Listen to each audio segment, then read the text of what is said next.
What's going on? Baby, we're all sick. So I quarantined the rest of the house, so you just gonna have to stay over there. But where am I supposed to go to the bathroom? I left you a bucket. Não dá pra você falar com uma criança de 5 anos de idade sobre a inflação, sobre política. Não, isso é muito abstrato. Você precisa falar com ela sobre coisas próximas a ela. Um comentário sobre a camiseta que ela tá usando, ou um brinquedo que ela tá segurando. E a mesma coisa acontece com a gente aprendendo uma segunda língua, a gente vira criança de novo. Não adianta falar só de assuntos abstratos. Você precisa falar de algo próximo a você, algo que você vivencia, algo tangível pra você. E é por isso que tem tanta gente aprendendo inglês com conteúdos assim, tanto aqui nesse canal quanto no meu treinamento, onde tem situações do dia a dia. É um vocabulário que você vê utilidade imediata. E adivinha só, é isso que o seu cérebro vai priorizar. Então nessa aula nós vamos praticar o inglês com uma cena bem curtinha de Everybody Hates Chris, onde eles estão falando sobre coisas do dia a dia, e que inclusive é o que muita gente passou na pandemia. Vamos então acompanhar o começo da cena com o texto do lado pra gente comparar. Vamos lá. Mom, home.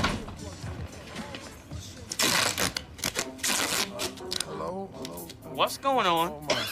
Baby, we're all sick.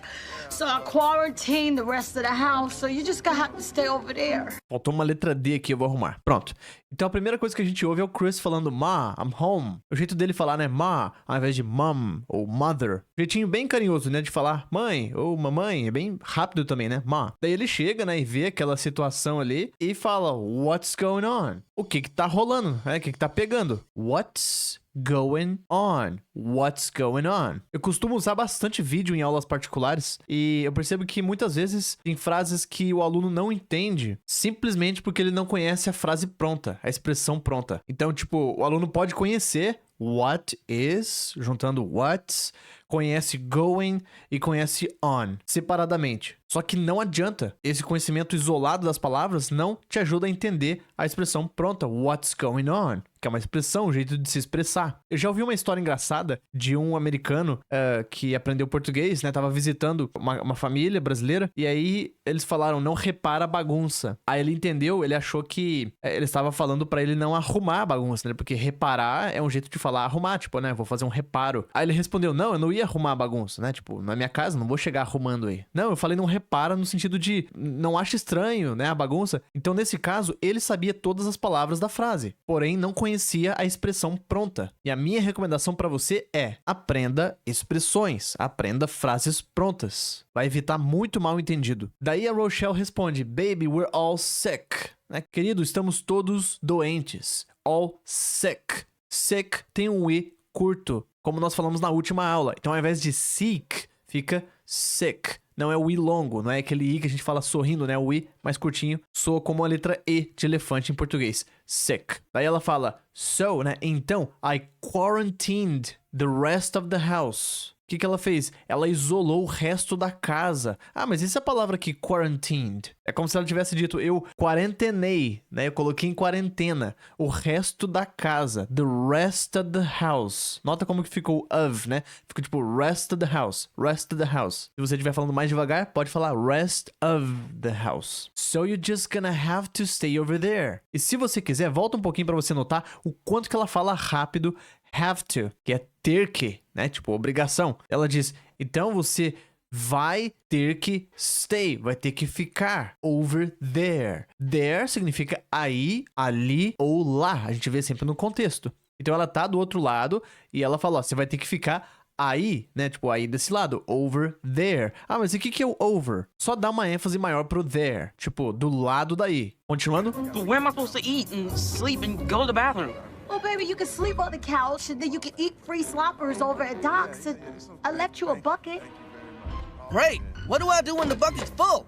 Eu vou te dar um desafio agora. Um desafio de listening. Que é o seguinte. Ouça de novo essa cena, só que tenta entender o que o Julius tá falando. Lá no fundo. É um exercício de listening que eu costumo fazer pros alunos. Onde você precisa filtrar e eliminar o que tá em primeiro plano, né? Ouvir o que tá no fundo. Ajuda a aguçar os ouvidos pro inglês. E eu sei que muita gente tá pedindo pra eu tocar a cena de novo, né, e repetindo, mas eu já tive algum probleminha aqui no YouTube, repetindo cenas. O YouTube entende como conteúdo repetitivo, tem até a questão de copyright. se eu uso muito tempo da mesma cena. E por esse motivo eu resolvi criar um módulo lá no meu treinamento só da série Everybody Hates Chris, pegando desde o primeiro episódio da primeira temporada, analisando tudo e sem aquela preocupação de direitos autorais, repetir cena e tudo mais. Se você tiver interesse, o link tá aqui embaixo. Então o Chris fala: But where am I supposed to eat? Mas onde que é pra eu comer? Quando você é supposed to fazer alguma coisa, significa que é pra você fazer aquilo de forma mais passiva, tipo alguém tá te mandando fazer aquilo ou é pra você fazer. Então, onde que é pra eu comer e dormir e ir ao banheiro? E é engraçado porque em inglês muitas vezes o termo go to the bathroom, que a tradução literal é ir ao banheiro, se fala no sentido de fazer necessidades, não necessariamente de ir ao local, sabe, ao banheiro. Então, sei lá, imagina só que tem alguém viajando e aí para no meio da estrada e aí não é tipo, sei lá, a pessoa vai lá urinar no mato. Aí a pessoa pode falar: eu vou ao banheiro aqui, eu vou ao banheiro atrás dessa árvore. Então, o termo go to the bathroom não é necessariamente ir ao local, ao banheiro, e sim de fazer necessidades. E aí, tendo isso em mente, você entende melhor o que ele quer dizer, né? Porque ele pergunta: onde que é pra eu ir ao banheiro? Né? Porque, tipo, como assim, onde é pra eu ir ao banheiro? Se você falou banheiro, você vai ao banheiro, né? Então, ele quis dizer onde que eu posso fazer as necessidades. Daí ela responde: well, baby, bom, querido, você pode dormir. You can sleep on the couch. Então ela tá dando a solução aqui, né? Você pode dormir no sofá, on the couch, que é a mesma coisa que sofa, and then, e daí, gosto muito dessa expressão aqui, ó, and then. Muitas vezes passa uma mensagem de sequência, né? Tipo, aconteceu tal coisa, and then a outra, and then a outra. Parece muito com e daí, ou então, ou e depois. Muito bom pro seu storytelling. Então ela diz: e então, você pode comer, you can eat free sloppers. E cai naquilo que a gente sempre fala sobre contexto cultural. Não dá pra você aprender uma nova língua sem aprender um pouquinho da cultura das pessoas que falam aquela língua. Então você vai acabar aprendendo nomes de pratos, de atividades, de expressões do dia a dia que são locais. Sloppers, por exemplo, é um lanche, só que aberto. Muitas vezes não tem nenhum pão. É tipo, é o que você colocaria dentro do pão, só que num prato. E ela tá dizendo: você pode comer free sloppers, né? Sloppers de graça, gratuitamente, over at Doc's. E Doc's é o nome daquela lojinha, né? Daquele estabelecimento lá que o Chris trabalha. De novo, falando sobre contexto. A gente só entende o que ela disse por ter visto outro episódio com o Doc. E sempre que você vê o apóstrofe S assim depois do nome de uma pessoa, significa que é daquela pessoa, né? Tipo, Doc's seria do Doc. Pode pegar qualquer outra marca, tipo Hellmann's, significa que é do, no caso da família, né, dos Hellmann. McDonald's significa que é do McDonald. A gente pode fazer isso com qualquer coisa, não precisa ser o estabelecimento. Se eu falar, por exemplo, que eu vou na casa da Rochelle, eu posso falar que eu vou to Rochelle's. Coloca um S, porque, tipo, é dela. Se já tiver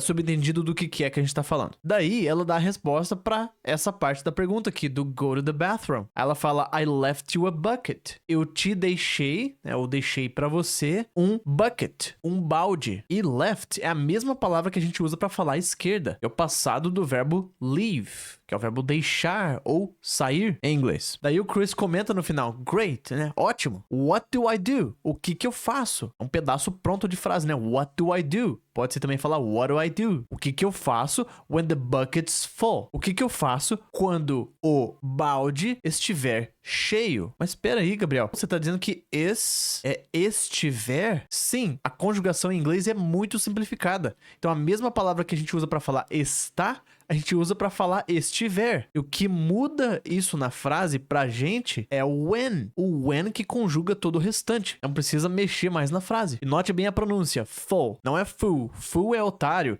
E também é o verbo enganar. Full é cheio, completo. Continuando. Rochelle, this is crazy. First of all, you used $3.97 worth of plastic wrap. Second, Chris can't live like this. Ok, então o Julius chega e fala: Rochelle, this is crazy. Isso é louco. Ou isso é loucura. This is crazy. E muitas vezes a gente assimila esse tipo de frase inteira, assim, com o tom de voz da pessoa, né? Com o contexto ali, né? Olha só. Olha o jeito que ele tá gesticulando ali. Você assimila isso que você tá vendo e ouvindo com as palavras. This is crazy. Tá vendo? Você não tá ligando com a tradução necessariamente. Você tá ligando com a situação. Daí, expressões como essa vêm na ponta da língua quando você tá falando inglês. Você não precisa pensar e nem montar a frase, porque você aprendeu assim, de forma contextualizada. Daí ele fala: first of all, primeiro de tudo, first of all, you use, né? Você usa $3.97 worth of plastic wrap. You use. Você usa. Aí ele fala o valor: $3.97 worth of plastic wrap, que são $3.97 de plastic wrap. Mas e o worth? O que ele tá fazendo aí? Bom, em português a gente fala diferente e não precisa dessa palavra para uma frase dessa, tá? Mas em inglês, quando você fala que, você gastou $3 de alguma coisa, e aí o que você falou é dólares, é dinheiro, é valor, a gente fala worth. Worth é o verbo valer. Então, traduzir ao pé da letra faria zero sentido em português. Não faz sentido a gente falar $3 valor de plastic wrap, né? A gente não precisa dessa palavra em português. Em inglês, sim. E para aquelas pessoas que ficam revoltadas, que, nossa, por que inglês é assim? Eu só tenho um comentário. Inglês é uma língua diferente. Você tá querendo aprender uma língua diferente e não quer falar diferente? Você vai achar ruim de falar uma palavra que você não fala em português? Isso é só o começo. Não dá pra você falar inglês só traduzindo o seu jeito de falar em português. Porque o seu jeito de falar em português é diferente do jeito que as pessoas falam em inglês. Então não é só traduzir, tá? E plastic wrap é isso que eles estão usando aqui pra isolar o cômodo. E eu sei que cada região no Brasil tem um nome diferente. Eu já vi gente chamando de stretch, de papel filme e sei lá. A palavra wrap significa embrulhar. Então quando você vai embrulhar um presente, você wrap. Então tem a ver com o que você faz com esse plástico, né? Daí ele fala second, né? Segundo, porque ele falou, né? Primeiro de tudo, falou uma coisa. Second, o Chris não pode viver assim. Chris can't live like this. Like this. É o mesmo que this way. Tem também like that e that way. A gente já falou bastante da diferença entre this e that nas outras aulas, né? Não vou nem repetir mais. Então dá pra traduzir like this como assim ou desse jeito. O Chris não pode viver desse jeito. Ou o Chris não pode viver assim. Daria na mesma. Continuando. I call Mr. Omar. He can stay upstairs with him. Oh, no, he can't go out there with all them loose women coming and going. Yes, he can. Ok.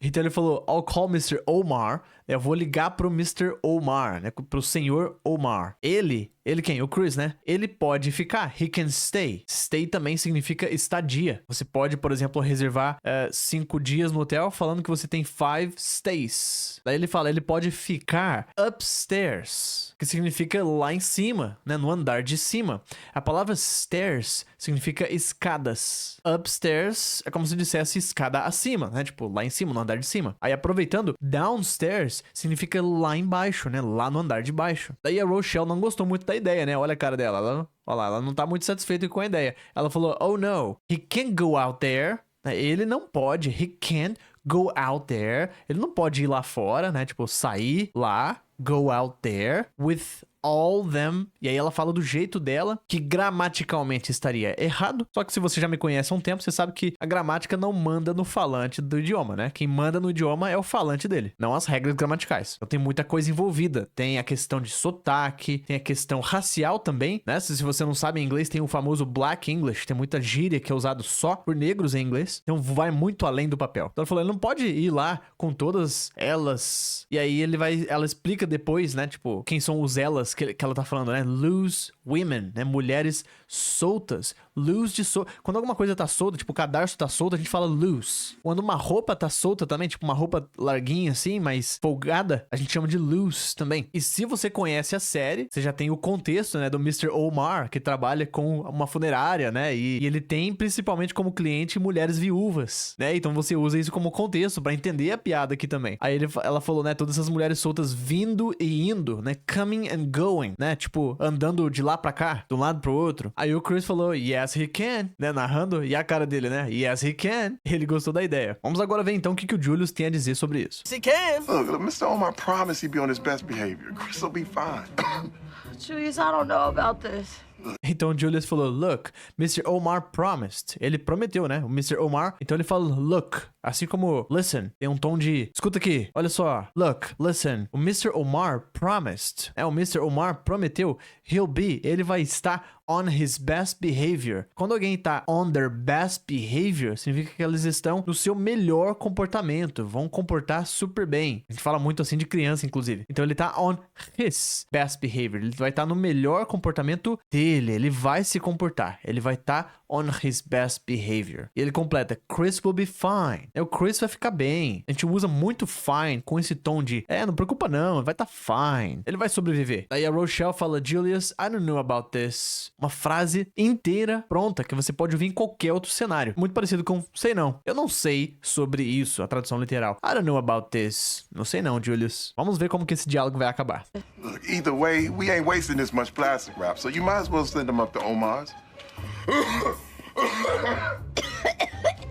You gotta go upstairs, baby.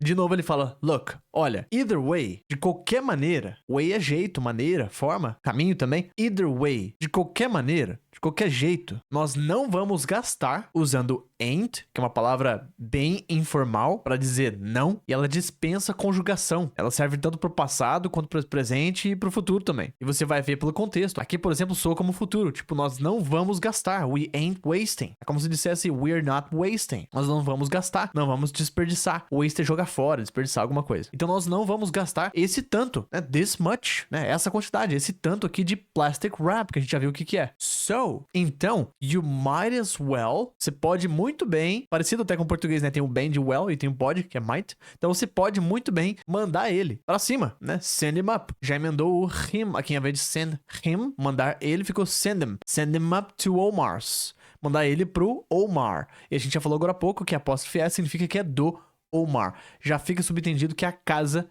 dele é algo dele. Daí a Rochelle falou, you gotta go upstairs, baby. Nota como que ela fala, you gotta. Got to fica gotta. A gente se depara com isso basicamente uma vez por aula, pelo menos. De tão frequente que é isso. Então se ela dissesse, you have to go upstairs, seria a mesma coisa. You have got to go upstairs, mesma coisa também. Gotta, got to, have to. Passa uma mensagem de obrigação. Assim como must. Você deve. Você tem que fazer essa coisa. Como de costume, então, agora é a hora da chamada. Se você chegou até o final, escreva presente aqui embaixo para eu saber que você chegou até o fim. Se quiser maratonar, tem mais uma aula aqui na tela. Se você quiser assistir, tenho certeza que você vai gostar. E se você quiser assistir aulas como essa, com Everybody Hits Chris, em sequência, desde o episódio 1 da temporada 1, entra pro meu treinamento. Além disso, tem várias aulas de inglês lá, muita coisa para você aprender e treinar o seu inglês. Tanto que eu chamo de treinamento. Se tiver interesse, o link tá aqui embaixo. Mais uma vez, obrigado por assistir até aqui e te vejo na próxima aula.